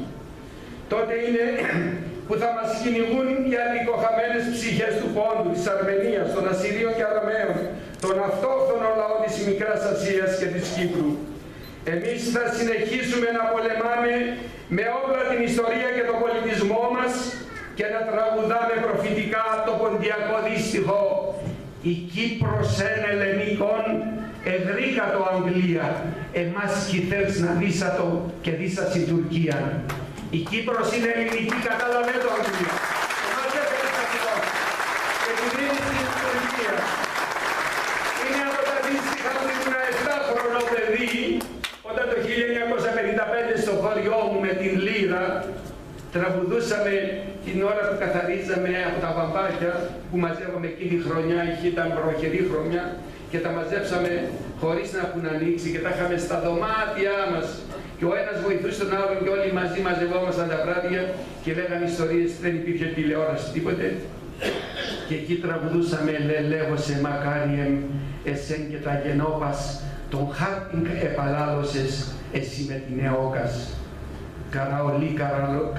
Καραολί, τη Κύπρου το παιδί, εσέν Εγγλές, εκρέμασαν απέρσι χαραργή. Κυρίες και κύριοι, στη Σαμψούνα στις 19 Μαΐου του 2014 πέρσι, 10.000 μαθητές κρατούσαν την γερμανική σημαία που φτιάξανε και είχε συμβολικά 1919 μέτρα η σημαία αυτή. Υπάρχει στο διαδίκτυο και όσοι από εσάς είστε στο δικό μου Facebook θα την δείτε, την έχω μπροστά. Την κρατούσαν στην παρέλαση 10.000 προκλητικά. Η Τουρκία και μαζί οι δοτές τουρκοκυπριακές ηγεσίες της Κύπρου γιορτάζουν την 19η Μαΐου ως ημέρα της νεολαίας και του αθλητισμού. Και οι πλαστογράφοι της ιστορίας θα συνεχίζουν να αναπαράγουν την σημειολογική απάτη του Κεμάλ ότι γεννήθηκα στις 19 Μαΐου ο ίδιος. Κάποια στιγμή όταν το ρώτησαν τι ήθελε να πει για την συμβολική ημερομηνία της 19ης Μαΐου, εγώ γεννήθηκα στις 19 Μαΐου γιατί είναι η μέρα ανάδειξης του τουρκικού έθνους.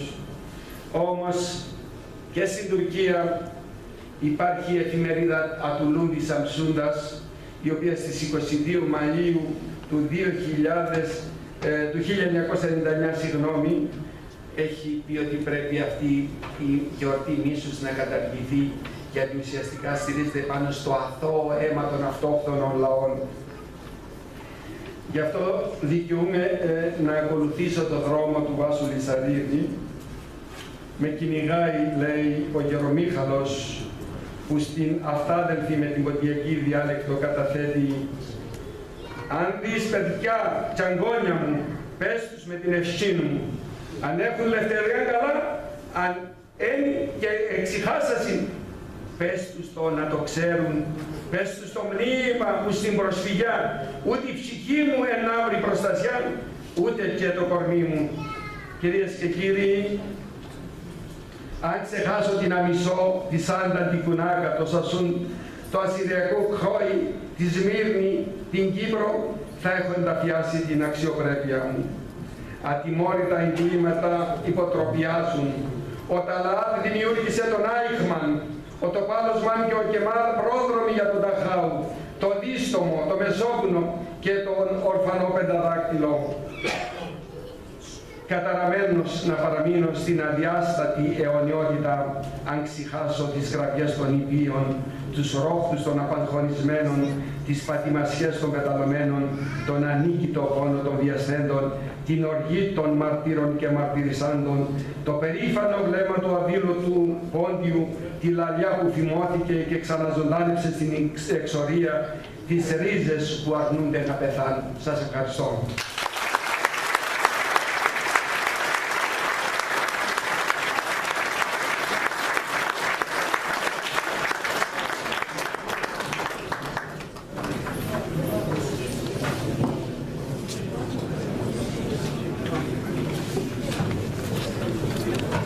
Ακούσαμε. Δεν χρειάζεται δεύτερο λόγο. Δεν ξέρω αν υπάρχει μόνο κάποια διευκρινιστική, αλλά ειδικά διευκρινιστική επί της διαλέξεως. Διαφορετικά να δώσουμε τον λόγο στον ήχο, στη μουσική και στα νέα τα παιδιά. Έχουμε μαζί μας, είναι πολύ σημαντικό για μας εδώ, αρκετούς αδερφούς μας Έλληνες από τον Πόντο που καλωσορίζουμε. Βλέπω κάποια χέρια, απλώς θα ήθελα μόνο επί της διαλέξεως. Δηλαδή, αν υπάρχει κάτι για την γενοκτονία του 1916 με 23, με την ανταλλαγή. Πολύ σύντομες ερωτήσεις, θα κάνω ένα γύρο να τις συγκεντρώσουμε, να απαντήσει ο κ. Κοντιάδης, έχει περάσει αρκετά η ώρα. Ξεκινήσουμε από τον, αλλά σύντομα.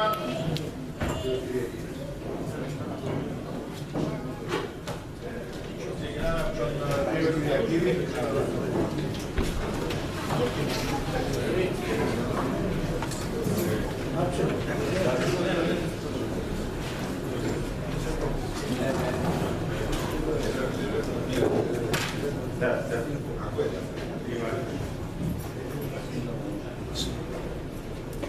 Προπολώνονταν τους αδερφικούς μου φίλους μοντίους που είναι στην Κύπρο,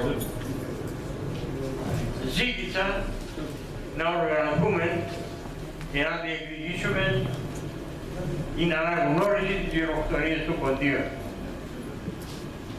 Δεν έκαναμε τίποτε. Η παράκληση μου όμως είναι, επειδή το θέμα είναι λεπτό, να ακούσω από εσάς κύριε καθηγητά, αν πας στον τομέα αυτόν έγινε κάτι ή αν δεν έγινε, πώς πρέπει να γίνει. Ευχαριστώ τον κύριο Κυριακίδη. Ο κύριος Βασιλανίδης, αν είμαστε εδώ.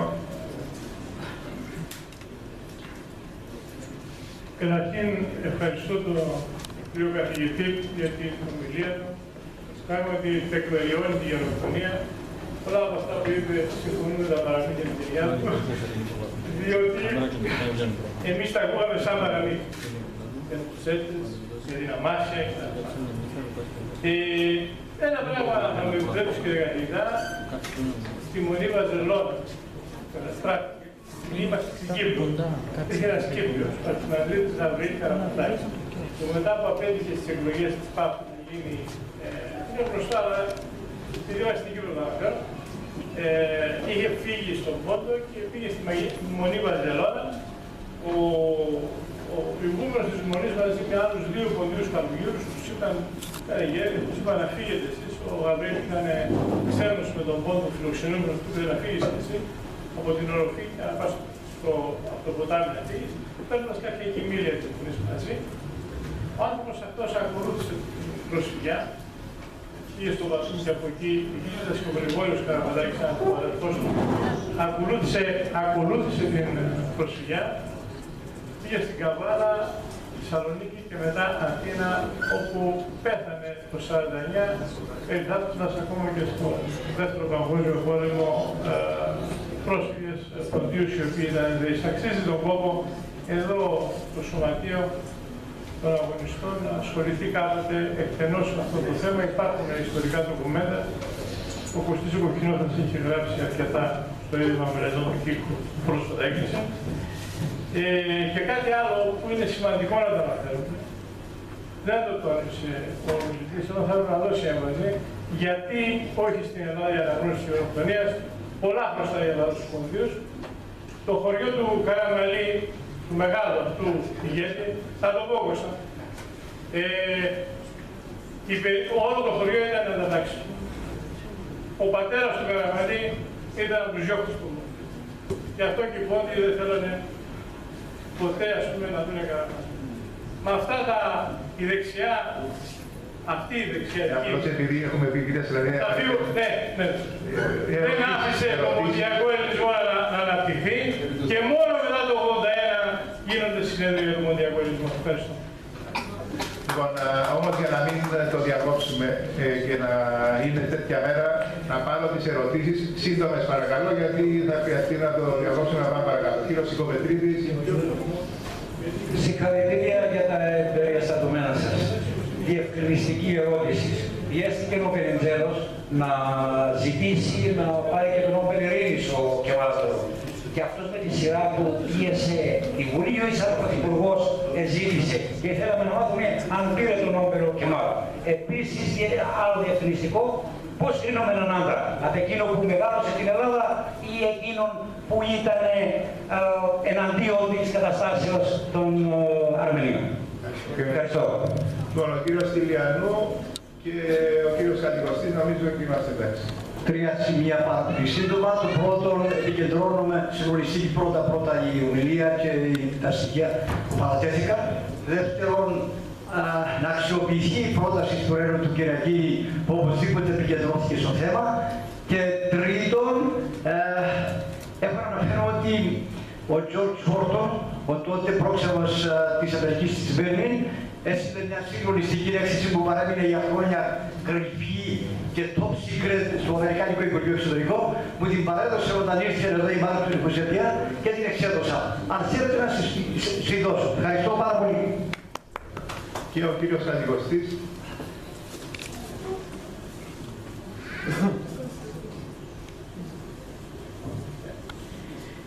Κύριε καθηγητά, το δράμα όλων, μιλήσατε για το δράμα αυτών που χάθηκαν, αυτών που έφυγαν, εκτοπίστηκαν, αλλά υπάρχει και ένα άλλο δράμα, αυτών που έμειναν εκεί, των χριστιανών.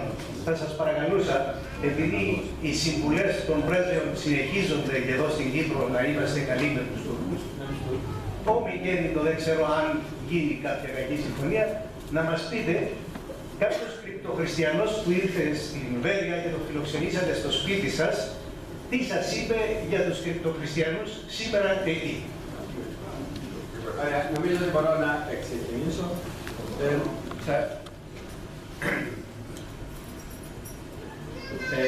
Θα ξεκινήσω πρώτα για τον Καραπατάκη, αυτή τη μεγάλη προσωπικότητα της Κύπρου, που έχει γράψει και ένα θεατρικό έργο, η Δέσποινα, και έχει συγκλονιστικές μαρτυρίες ο ίδιος, αυτά που έζησε εκεί, το δράμα των σφαγών.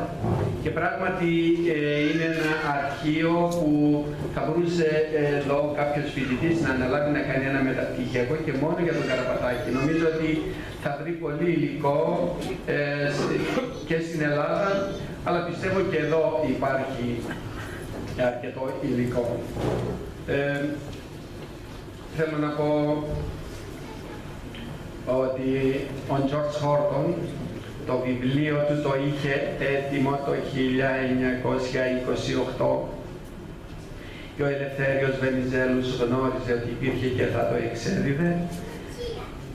Κείμενα πριν από 10 χρόνια, αλλά έχω 4 αυτόπτες μάρτυρες, 10 χρόνια στην Αμερική όταν κάναμε εκεί μια εκδήλωση.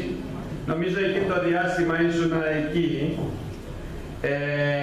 Και φιλοξενηθήκαμε από την Άνση Χόρτον, την κόρη του George Horton, που σήμερα ακόμη ζει και ευχόμαστε να ζήσει, πέρασε τα 100.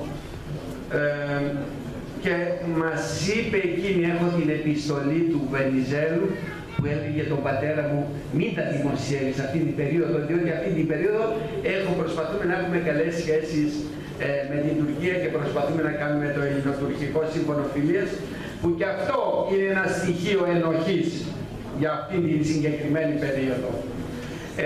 Δεν μιλώ κομματικά, διότι θα έλεγα ότι από τα κόμματα που υπήρχαν εκείνα, πάλι το πιο καλό ήταν το βενιζελικό. Και εγώ δηλαδή με όλη την αυστηρή κριτική που κάνω στο Βενιζέλο, αν ζούσα εκείνη την περίοδο και ψήφιζα, πάλι Βενιζέλο ίσως να ψήφιζα. Αυτό που θέλω να σας πω είναι όμως η αλήθεια, δεν μου επιτρέπει να πω ψέματα και να πω ότι δεν έπαιξε, δεν είναι ο Βενιζέλος του 15, 19, 20 με τη συνθήκη των Σευρών. Έχει κάνει και πολλά λάθη και η πολιτική, ας πούμε, που δουλεύουν κάνουν και λάθη. Και το επιβεβαιώνει κυρίως, σας πληροφορώ, ο Καζαντζάκης στο θέμα της επιστροφής των Ελλήνων του Κάρς. Όταν περιμέναν τα καράβια και χαθήκανε πάνω από 50.000 καρσλίδες Έλληνες στις παραλίες του Βαδούν και του Σοχούμ, γιατί δεν έρχονταν στην Ελλάδα, δεν στέλνανε καράβια το 19 να έρθουν, και την ευθύνη τη φέρει για αυτόν τον πληθυσμό ο Ελευθέριος Βενιζέλος, όπως τη μεγαλύτερη ευθύνη για τη συντριβή μας επίσης την φέρει ο Ελευθέριος Βενιζέλος, γιατί το 19 στέλνει 23.300 Έλληνες στρατιώτες στην Κριμαία να πολεμήσουν τους Ρώσους που πολεμούσαν με τους Ρώσους, εκείνο τον εμφύλιο πόλεμο, που εμείς ακόμη δεν ξέραμε τι σημαίνει κοινωνική επανάσταση των Πολσεβίκων, και αυτοί όλοι μετά έγιναν αιτία, μετά την παρουσία του ελληνικού στρατού στην Κριμαία και στην Οδυσσό, να έχουμε τα προβλήματα, και μετά άρχισε να αφανίζεται ο ελληνισμός του Βορείου Ευξήνου Πόντου. Την περίοδο του εμφυλίου της Ρωσίας είχαμε πάνω από 200.000 θύματα Έλληνες ποντίους της Ρωσίας, που ήταν οι πλούσιοι. Η Οδυσσός, ο κεντρικότερος δρόμος της Οδυσσού, ακόμη και σήμερα λέγεται Οδός Ελλήνων, Γκρετσέσκα Γιαούλιτσα. Και όλα τα μεγάλα έργα που έχουν γίνει στην Οδυσσό, του Μαρασλή, 16 χρόνια δήμαρχος, και δεν είναι μόνο εκεί, παντού. Έχουμε ευθύνη για το ότι σε αυτόν τον εμφύλιο πόλεμο των Ρώσων, εμείς εκεί είχαμε 750.000 Έλληνες και δεν έπρεπε να στείλουμε ούτε έναν στρατιώτη, γιατί αυτοί θεωρήθηκαν αμφίβολης νομιμοφροσύνης, και εμείς στο στρατό μας το στείλαμε για να πάμε να εξυπηρετήσουμε τα γαλλικά συμφέροντα, γιατί οι Γάλλοι είχαν επενδύσει δισεκατομμύρια στον Βόρειο Ευξήνο Πόντο. Για τους κρυπτοχριστιανούς είναι ένα τραγικό κεφάλαιο, αγαπητέ μου, ξέρεις πολύ καλά, έχω γράψει 2 βιβλία και η διδακτορική μου διατριβή είναι οι κρυπτοχριστιανοί του Πόντου, και δεν είναι ότι φιλοξένησα έναν, και αυτές τις μέρες, χθες το βράδυ, ξέρει ο φίλος μου ο Πέτρος, άκουσε ένα που φιλοξένω στο σπίτι μου, τώρα έχει κλειδί στο σπίτι μου και μένει αυτό στο σπίτι μου, και εγώ είμαι στην Κύπρο, δεν έχει σημασία. Το σπίτι μου είναι ένας μικρός ανοιχτός ουρανός για όλους. Και έτσι έχουμε εκεί αδέρφια καρδιάς, και δεν είναι μόνο οι κρυπτοχριστιανοί. Περισσότερο είναι οι ελληνόφωνοι μουσουλμάνοι με ρωμαϊκή συνείδηση, που είναι τραντέλληνες. Ένα νέο είμαι με εσάς, που το λέει εμένα ξεκάθαρα στο βίντεο. Ζητώ από μια κυρία να μου δώσει την κόρη της και λέει, σε σένα δίγατε, στον Τούρκο εκεί δίγατε, σε σένα την δίνω, στον Τούρκο δεν την δίνω, ένα αίμα είμαστε. Ο κοινός αγώνας, σαφώς και πρέπει να είμαστε όλοι μαζί, και νομίζω ότι ειδικά φέτος έχουμε πολύ θετικά αποτελέσματα. Πέρα από την ομόφωνη αναγνώριση της Αρμενίας, έχουμε για πρώτη φορά αναφορά στη γενοκτονία των ποντίων από την Αυστρία και την Ολλανδία. Είναι κορυφαία η θέση του Προέδρου της Γερμανίας, του Γκάουκ, ο οποίος για πρώτη φορά μίλησε για γενοκτονία που διαπράχθηκε, και όχι μόνο διαπράχθηκε, αλλά έχουμε συμμετοχή, λέει, και εμείς οι Γερμανοί, στο λόγο του στις 20 Απριλίου που μίλησε, και εμείς έχουμε συνευθύνη στο έγκλημα της γενοκτονίας των Αρμενίων, των Ασσυρίων και των Ελλήνων του Πόντου. Και ο Πάπας για πρώτη φορά επίσης αναφέρθηκε στην γενοκτονία, και νομίζω ότι ανοίγονται τώρα οι δρόμοι. Ευελπιστώ ότι το βιβλίο μου στα τουρκικά, γιατί αυτό είναι το όνειρό μου, θα είναι το βιβλίο που θα παίξει καθοριστικό ρόλο στη γειτονική χώρα, γιατί το περιμένουν πάρα πολύ. Γι' αυτό τώρα προχωρώ. Βρήκα έναν Τούρκο διανοούμενο που το μεταφράζει, βρήκα και έναν προοδευτικό εκδοτικό οίκο που θα το εκδώσει, και πιστεύω ότι πολύ σύντομα θα είμαστε στη διάθεση, θα το έχουν και αυτοί. Από εκεί και πέρα οι οικονομικοί λόγοι με αναγκάζουν να μην μπορώ να εκδώσω στα γαλλικά και στα ισπανικά. Ευελπιστώ ότι κάποια ώρα θα βγουν, και προσπαθούμε. Ο οργανωμένος ποντιακός χώρος αγωνίζεται, αλλά δεν είναι θέμα των Ελλήνων του Πόντου. Πρέπει όλοι να γίνουμε πόντοι, και όλοι να είμαστε πόντοι, γιατί οι Κύπροι, νησιώτες, Μακεδόνες, Θρακιώτες, Ιππηρώτες, είμαστε όλοι πόντοι, γιατί είμαστε Έλληνες. Και γι' αυτό αλληλέγγυη σε αυτόν τον κοινό αγώνα.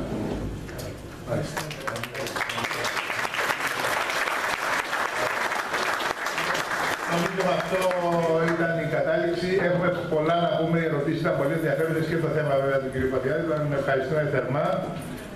Και να είμαστε γεροί και να μην ξεχνάμε όλα όσα ακούσαμε σήμερα, και όχι μόνο. Τώρα το πρόγραμμα, κ. Χαραλάμπου, θα ακούν η μουσική.